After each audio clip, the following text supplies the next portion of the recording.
حضرت امام حسین نے منع کر دیا، حضرت عبداللہ ابن زبیر نے منع کر دیا، حضرت عبداللہ ابن عمر نے بھی منع کر دیا، ان تینوں نے منع کر دیا۔ اور سنو، یہ تینوں ہی تھے کہ جن کی بیعت کرنے سے یزید اپنا سکہ مدینے پر جما سکتا تھا۔ امیر معاویہ رضی اللہ تعالیٰ عنہ کے انتقال کے بعد جب ان کا ناخلف بیٹا تخت پر بیٹھا، 60 ہجری رجب المرجب کو انتقال ہوا، حضرت امیر معاویہ رضی اللہ تعالیٰ عنہ نے پردہ فرمایا، وصال ہوا۔ اب یزید پلیت مردود ملعون یہ تخت پر بیٹھا، اور تخت پر بیٹھتے ہی اس نے مدینے کے گورنر ولید بن عقبہ کو خط لکھا۔ غور سے سنیں، آپ بات جاننے کی کوشش کریں۔ حضرت حسین اعظم رضی اللہ تعالیٰ عنہ کے پاس میں ولید بن عقبہ پہنچے۔ میں آپ سے عرض کروں گا ویڈیو میں کمپلیٹ بنے رہیں اور آگے تک دیکھیں تاکہ آپ کو پوری بات سمجھ میں آئے۔ میرا مقصد صرف صحیح روایات آپ تک پہنچانا ہے۔ ولید بن عقبہ کو خط لکھا گیا کہ جاؤ اور حسین اعظم یعنی حضرت امام حسین رضی اللہ تعالیٰ عنہ،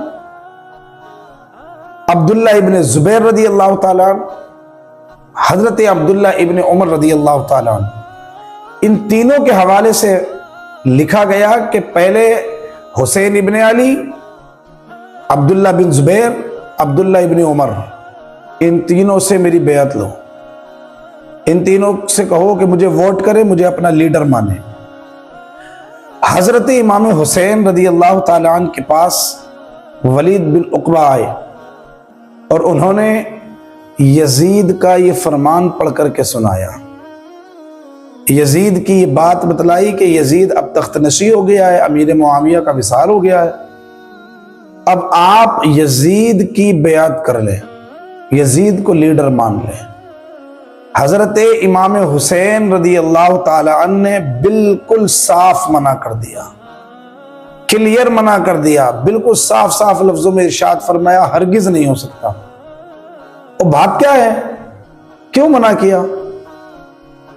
یزید بھی تو ایک صحابی کا بیٹا تھا نا، اور میٹر یہ نہیں کرتا کہ کون بیٹا کس کا ہے، بات یہ نہیں ہے، بات یہ ہے کہ حق بیانی کون کرتا ہے، حق پر کون زیادہ ڈٹا ہوا ہے۔ اور یزید کی عیاری اور مکاری شروع سے ہی پورے طریقے سے آیا تھی، بچپن سے جانتے تھے حضرت امام حسین رضی اللہ تعالیٰ عنہ یزید کون ہے، ہاں، اور اس کی حقیقت کیا ہے، شریعت مصطفیٰ کے ساتھ کیسی کیسی چھیڑ چھاڑ یہ کرنے کی کوششیں کرتا ہے۔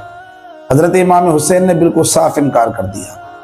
اب جب حضرت امام حسین نے انکار کیا تو حضرت عبداللہ ابن زبیر، حضرت عبداللہ ابن عمر نے بھی منع کر دیا کہ ہم اپنا لیڈر نہیں مانیں گے، اس کو ہم اپنا پیشوا اس کو ہرگز نہیں مانیں گے کہ جو حضور صلی اللہ تعالی علیہ وسلم کے فرامین کو بالائے طاق رکھتا ہو، جو حضور سرور کائنات صلی اللہ تعالی علیہ وسلم سے محبت کرنے کی بجائے حضور صلی اللہ علیہ وسلم کے فرامین کو اپنے معاذ اللہ رب العالمین پیروں تلے روندنے کی کوشش کرتا ہو، ہم ہرگز اس کو اپنا لیڈر نہیں مانیں گے۔ ولید بن عقبہ کو یہ بات کہہ کر حضرت امام حسین نے بھیج دیا کہ جاؤ منع کر دو کہ حسین ابن علی نے منع کر دیا ہے، وہ تجھے اپنا لیڈر تسلیم نہیں کرتے۔ اور آپ بتائیں اپنی ایمانداری سے، جواب دیں، آپ کیا ایسے بندے کو اپنا پیشوا بنایا جا سکتا ہے؟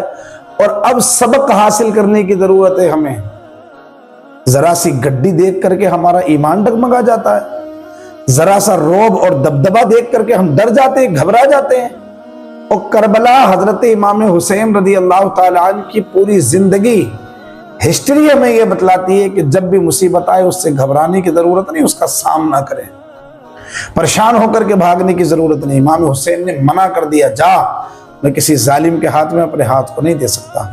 نانا کی شریعت کسی ایسے بندے کو نہیں دی جا سکتی کہ جو معاذ اللہ رب العالمین عیاری اور مکاری کرتا ہو اور اس کے ہاتھ میں ذمہ داری دے دی جائے کہ وہ حضور صلی اللہ علیہ وسلم کے فرامین پڑھے۔ حضرت امام حسین نے منع کر دیا، حضرت عبداللہ ابن زبیر نے منع کر دیا، حضرت عبداللہ ابن عمر نے بھی منع کر دیا، ان تینوں نے منع کر دیا۔ اور سنو، یہ تینوں ہی تھے کہ جن کی بیعت کرنے سے یزید اپنا سکہ مدینے پر جما سکتا تھا، انکار کر دیا۔ آگے کیا وجہ رہی